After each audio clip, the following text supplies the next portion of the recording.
พระองค์สอนให้เฮาสร้างเหตุปัจจัยที่ถูกต้องสร้างเหตุปัจจัยที่ดีแล้วมันก็สิดีขึ้นเองบ่ได้ไปแสวงหาที่พึ่งภายนอกบ่ได้ให้ไปแสวงหาของทั้งนอกก็สิว่าบูชาอันนี้ล่ะดีไหว้อันนี้ล่ะดีบ่เกี่ยวเพราะตราบใดเฮาบ่แก้ที่กายวาจาใจของเฮามันดีไปบ่ได้แบบเดียวกันถึงเฮาบ่บ่ายเฮาบ่บูชาแต่กายวาจาใจเฮาดีที่เหลือมันดีเอง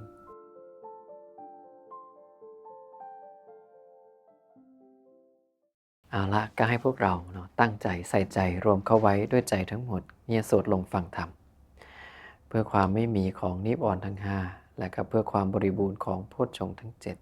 7นะธรรมะมื้อนี้ก็เป็นเรื่องที่ปรากฏอยู่ในคัมภีร์อัตถกถานะบ่ได้ปรากฏอยู่ในพระไตรปิฎกเป็นเรื่องราวที่บอกว่า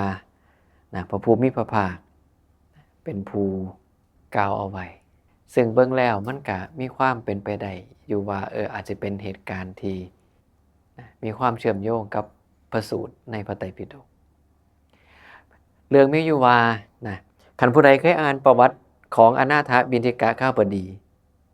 สิฮู้ว่าคนผู้นี้มีช่วงหนึ่งเนาะที่เอาเงินไปปูในเชตวันเพื่อสิเอาทีมาสร้างวิหารถวายสงฆ์แล้วอนาถบิณฑิกข้าบดีเนี่ยชีวิตเล่าบ่ได้สวยหรูไปตลอดได้ชีวิตเล่าก็มีช่วงหนึ่งที่มันลงคือกันขาลงชนิดที่ว่าทุกข์ยากแห้งยากจังใดมีพระสูตรที่พุทธองค์เพิ่นกล่าวเอาไว้ในน่าสิจำบ่ผิดคือเวลามาพามเวลามาสูตรนั่นล่ะนะเพราะว่ามีอยู่มื้อนึงพุทธองค์ไปหาอนาถบิณฑิกข้าบดีแล้วก็ถามว่ายังถวายทานอยู่บ่ล่ะเพิ่นก็บอกว่าเพิ่นถวายทานอยู่แต่ว่าทานเพิ่นบ่ได้ประณีตคือเก่าเพราะว่าหยังข้าวก็ถวายเข้าไปกับข้าวก็มีแต่น้ำผักดองเพราะมันทุกข์แห้งนี่คิดเบิ่งจากคนมีชนิดที่แบบว่าเอาเงินไปปูดินเพื่อซื้อที่ได้แต่ก็มีช่วงที่จังหวะขาลงคือกินข้าวไปกินน้ำผักดองเพื่อประทังชีวิตนี่เห็นบ่ขนาดอนาถบิณฑิกขหบดีเพิ่นสร้างบุญกุศลในศาสตร์เดียวนั้นหลายส่ำใดปานนั้นก็ยังบ่สามารถเอาชนะวิบากกรรมเก่าได้ทั้งเบิดแต่สุดท้ายความดีที่สร้างมันก็บ่หายไปใดเพราะหลังจากรับวิบากกรรมเก่าเป็นคนทุกข์คนยากแล้วต่อมาก็กลับมาร่ำรวยฟื้นชีวิตได้คือเก่าก็ย้อนฟื้นชีวิตได้ดีคือเก่านี่ล่ะก็เลยมีผู้อยากได้เคล็ดลับอยากได้ของดีของอนาถบิณฑิกขหบดี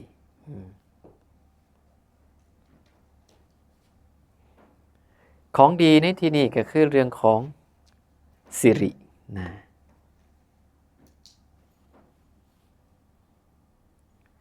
สิรินี่ซุ่มพราหมณ์เขาเชื่อกันว่าเป็นของดีที่ผู้ใดได้ไปดูแลรักษาหรือได้ในครอบครองสิเฮ็ดให้ชีวิตมีความอยู่ดีมีสุขเจริญรุ่งเรืองและย้อนเห็นว่าชีวิตอนาถบิณฑิกขหบดีนี่พลิกได้จากรวยมาทุกข์จากทุกข์ขึ้นมารวยใหม่ก็เข้าใจว่าต้องมีของดีแน่นอนนะแล้วพราหมณ์ผู้นี้ก็เป็นผู้มีวิชาสามารถรู้ได้ว่าอันใดเป็นของดีนะที่สามารถเอาไปดูแลเป็นเจ้าของแล้วเฮ็ดให้ชีวิตมีความสุขความเจริญพราหมณ์เข้าไปเข้าใจว่าคันเฮามีของดีสิมีความสุขความเจริญชีวิตรุ่งเรืองแต่ในทางพุทธศาสนาสิกล่าวตรงกันข้ามคือหยังคันเฮาสั่งสมคุณงามความดีสั่งสมบุญบารมีเอาไว้เดี๋ยวมันมาเองบ่ต้องไปแสวงหานี่คือความต่างนะในเรื่องนี้ล่ะก็เป็นเหตุให้พระภูมิพระภาคได้อธิบายว่าผู้มีบุญบารมีอยู่ซื่อ ชีวิตมันก็ดีขึ้นเองนะผู้บ่มีบุญบารมีสิไปแสวงหาหยังมาหรือได้ของดีหยังมาก็รักษาไว้บ่ได้นะเหตุการณ์แรกนะเหตุการณ์เกิดขึ้นในสมัยพุทธกาลมีพราหมณ์ผู้หนึ่งนะอยู่เมืองสาวัตถีเขาก็เห็นแล้วว่าชีวิตอนาถบิณฑิกาข้าบดีมันพลิกได้ก็เลยสิไปหาของดีนะเพราะตัวเองมีวีซ่าจึงเป็นเหตุให้พราหมณ์ผู้นี้ไปหาอนาถบิณฑิกาข้าบดีพอไปฮอดเฮียนอนาถแล้วได้คุยกันจะข้าวหนึ่งตากันแนมหาสายตาก็สอดส่องหาของดีนั่นหรือสอดส่องหาสิรินั่นกลายเป็นว่าไปพ่อสิริหรือของดีอยู่ที่ไก่ของอนาถบ่ธรรมดาได้เป็นไก่เผือกเห็นแล้วว่าโอ้ของดีอยู่กับไก่ก็เลยออกปากขอไก่เหตุผลที่ขอคือหยังบอกว่าเจ้าของเป็นพราหมณ์ยามมื้อเช้าต้องสอนลูกศิษย์ลูกหาและไก่ที่มีนี่มันขันบ่เป็นเวลาเลยเป็นเหตุให้โมงที่สิตื่นมาสอนโมงสิหลับมันแต่ละมื้อมันบ่คือเก่าแล้วฮู้ว่าไก่ของเศรษฐีเนี่ยขันเป็นเวลาก็เลยสิขอเศรษฐีเห็นจังซั่นแล้วก็เลยอนุญาตยกให้ไปเกิดหยังขึ้นฮู้บ่สิริหรือของดีที่อยู่กับไก่ก็เปลี่ยนหม่องอยู่ไปอยู่หม่องอื่นไปอยู่ไสไปอยู่อัญมณีที่อยู่ในเฮือนเศรษฐีพราหมณ์ผู้นี้ก็เลยเอ่ยปากขออัญมณีอีกพอเอ่ยปากขออัญมณีแล้วเมื่อเศรษฐีหรืออนาถบิณฑิกาข้าบดียกให้สิริหรือของดีก็เปลี่ยนใหม่เปลี่ยนไปอยู่ใหม่อันนึงอยู่เฮือนเศรษฐีนั่นล่ะพราหมณ์ผู้นี้ก็เปลี่ยนหม่องอยู่อีกแล้วก็ขอใหม่ตัวนั้นอีกได้เมื่อเศรษฐียกให้สิริหรือของดีก็หายไปไสฮู้บ่บัดนี้ไปอยู่ทั้งหัวเมียเศรษฐีถามว่าพราหมณ์สิกล้าขอบ่บัดนี้ขอแล้วใส่เหตุผลหยังขอเมียเขานะก็เลยบ่กล้าขอไงพอบ่กล้าขอจากนั้นก็เลยสารภาพว่าที่จริงแล้วบ่ได้มีแบบว่าปัญหาเรื่องสอนนักเรียนสอนอีหยังเลยแต่เห็นว่าชีวิตเศรษฐีพลิกได้จากผู้ทุกข์มาเป็นผู้รวยคือเก่าก็เข้าใจว่าต้องมีของดีแน่นอนเจ้าของก็เป็นคนมีวีซ่าก็ฮู้ว่าของดีมันเป็นจังไดอยู่หม้องใดจึงออกอุบายหาวิธีมาขอเพื่อหวังให้ชีวิตเจ้าของเจริญรุ่งเรืองสุดท้ายเอาไปบ่ได้นี่ง่ายพอพราหมณ์เข้าใจว่าไปบูชาของดีแล้วชีวิตสิดีได้ของดีมาครอบครองแล้วสิดีเลยไปแสวงหาของดีเกือบถือแค่ว่ามีของดีครอบครองชีวิตสิดีที่บ่ถือคือบ่ต้องแสวงหาคันเฮาสร้างเหตุปัจจัยดีๆเอาไว้เดี๋ยวของดีมันมาก็คือเศรษฐีเห็นดอกอยู่ดีๆของดีเศรษฐีบ่ฮู้เลยว่าเจ้าของมีของดีบ่ฮู้ว่ามีเพราะแนบบ่เห็นบ่มีวีซ่าของผู้ใดมันมาแต่ของผู้อื่นได้เพิ่นบ่สนใจเลยนี่ล่ะเศรษฐีบ่ฮู้ว่าเจ้าของมีของดีแต่ของดีมันมาเองขนาดผู้อื่นสิขอไปก็ยังเอาไปบ่ได้เพราะเหตุปัจจัยเศรษฐีเขาสร้างมาจังซั่นมันมาของมันเองแล้วมันก็อยู่ของมันเองนี่คือทางพุทธศาสนาสิเป็นจังซี่ว่าสิ่งดีๆที่เกิดขึ้นมันเกิดขึ้นจากสิ่งที่เฮาเฮ็ดเฮาสร้างบ่ได้เกี่ยวกับไปไหว้ไปบูชาหยังมาทั้งสิ้นกลับมาเรื่องนี้พอเศรษฐีฮู้ความจริงจังซั่นแล้วก็เกิดความแปลกใจเกิดความอัศจรรย์ใจเลยไปเว้าสู่พระพุทธเจ้าฟังพอพระพุทธเจ้าได้ฟังแล้วก็เลยบอกว่าบ่แม่นเฉพาะสมัยนี้ใดที่ของดีนี่สิเกิดกับคนมีบุญบารมีเท่านั้นคนบ่มีบุญบารมีบ่สามารถรักษาได้พุทธองค์ก็เลยยกเหตุการณ์ในสมัยอดีตนะสมัยเมือง พระราชสีห์ที่มีเจ้าพรหมทัตเป็นผู้ปกครอง มีอยู่มื้อหนึ่งคนหาฟืนนะไปตัดฟืนจากป่าแล้วสิกลับเข้าไปในเมืองแต่กลับบ่ทันเพราะว่าประตูเมืองปิดซะก่อนพอประตูเมืองปิดแล้วก็เลยไปหาหม่องนอนไปพ้อวัดห่างไปพ้ออารามห่างก็เลยไปอาศัยนอนอยู่หั่นบ้านนี้นอกจากคนตัดฟืนแล้วก็มีซุ่มไก่ในที่ชาวบ้านเขาเลี้ยงมันก็ไปขึ้นคอดนอนอยู่ศาลาห่างว่าหั่นคือกันเกิดหยังขึ้น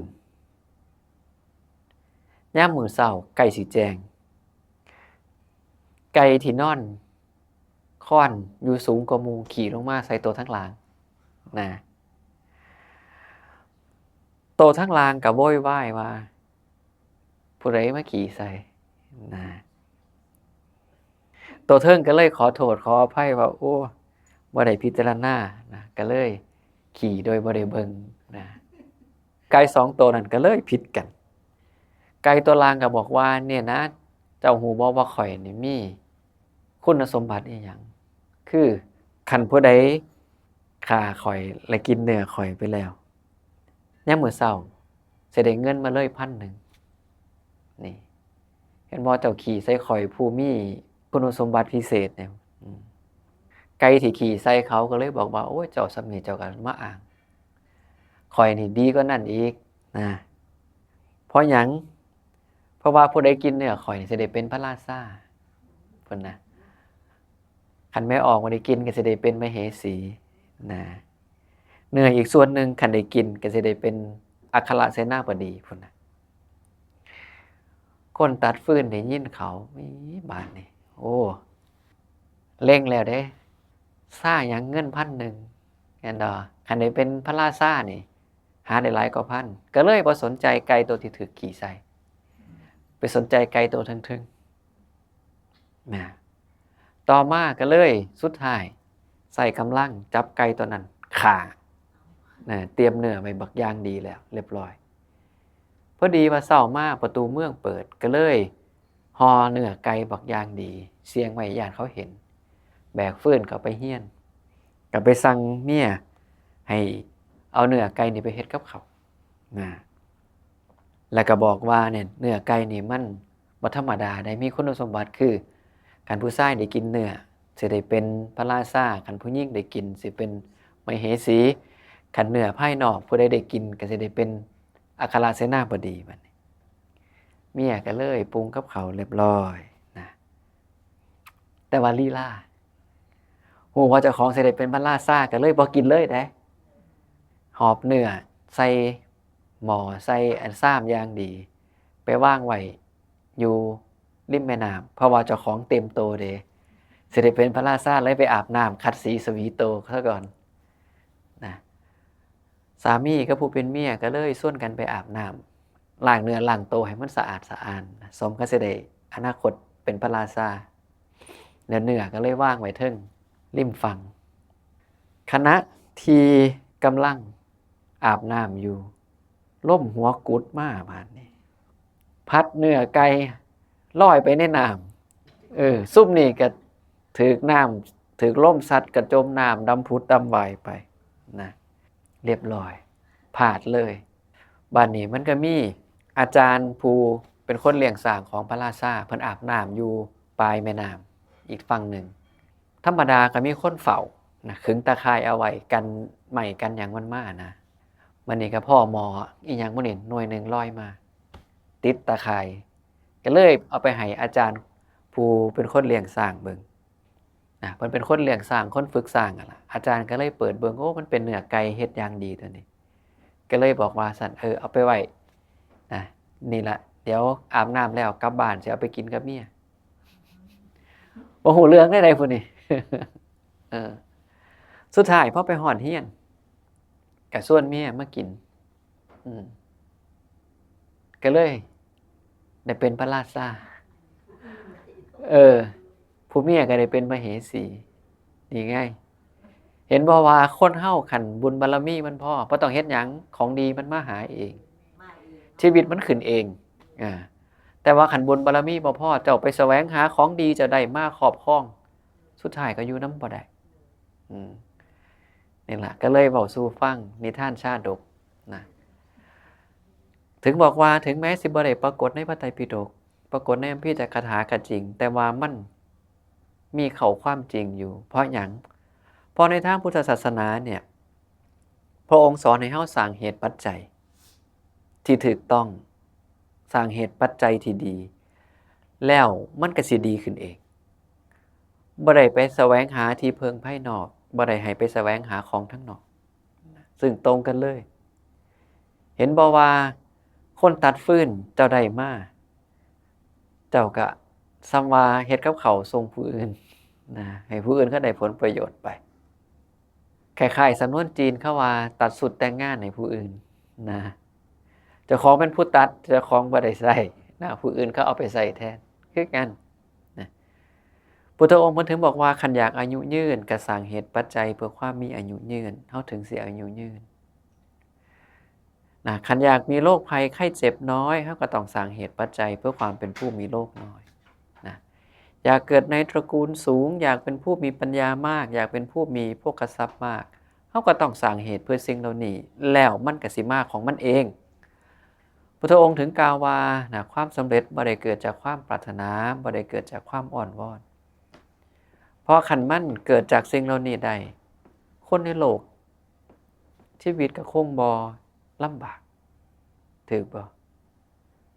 ทุกคนขอได้ทุกคนขอเป็นทุกคนมีความอยากความปรารถนาคันมันสำเร็จแค่ส่ำนี้ไผสิทุกข์นะคันสำเร็จเพียงส่ำนี้ไผสิมาเฮ็ดการเฮ็ดงานบ่มีแต่ความสำเร็จน่ะเกิดขึ้นเพราะเหตุเกิดขึ้นเพราะปัจจัยนะในอิทธิปริยตาที่เฮาสวดไปวังหันก็เห็นแล้วเมื่อสิ่งนี้มีสิ่งนี้ย่อมมีเพราะความเกิดขึ้นแห่งสิ่งนี้สิ่งนี้จึงเกิดขึ้นนั่นล่ะคือการปรารถนาให้ชีวิตของเฮาเป็นไปในทางใดในภายภาคหน้าเฮาก็ต้องลงมือสร้างเหตุปัจจัยเพื่อความต้องการนั้นตั้งแต่บัดนี้สังสมดีแล้วเฮ็ดมาครบถ้วนแล้วถึงเวลาสิเหมาะสมแล้วมันก็ได้นะคือคนปลูกต้นไม้คือชาวนาปลูกข้าวถึงเวลาที่เหมาะสมต้นไม้มันก็เติบใหญ่ให้ร่มเงาออกดอกออกผลถึงเวลาที่เหมาะสมข้าวมันก็ออกร่วงนะแก่จนกระทั่งเก็บเกี่ยวผลผลิตได้คือกันนะเหตุปัจจัยที่เฮาสร้างอย่าใจร้อนแต่ว่าต้องสม่ำเสมอและต่อเนื่องมันถึงสิสำเร็จนะอันนี้ก็เลยเอามาสู่พวกเฮาฟังว่านี่ล่ะของดีสิเกิดขึ้นกับผู้มีบุญวาสนามีบุญบารมีเท่านั้นถึงสิได้ครอบครองนะผู้อื่นคันบุญบารมีบ่พอแม้สิได้มาสุดท้ายก็เก็บรักษาไว้บ่ได้จังซั่นแล้วนี่ล่ะบ่จำเป็นต้องไปสนใจวัตถุภายนอกก็สิว่าบูชาอันนี้ล่ะดีไหว้อันนี้ล่ะดีบ่เกี่ยวเพราะตราบใดเฮาบ่แก้ที่กายวาจาใจของเฮามันดีไปบ่ได้แบบเดียวกันถึงเฮาบ่บ่ายเฮาบ่บูชาแต่กายวาจาใจเฮาดีที่เหลือมันดีเองนะก็เลยแถมถ่ายให้ประมาณนี้อาตมาเชื่อว่าเรื่องนี้จำได้ดีๆซะนี่ล่ะเอาไปเว้าสู่พ่อสู่แม่ฟังได้นะว่านิทานวันนี้โอ้คือตัวล่ะ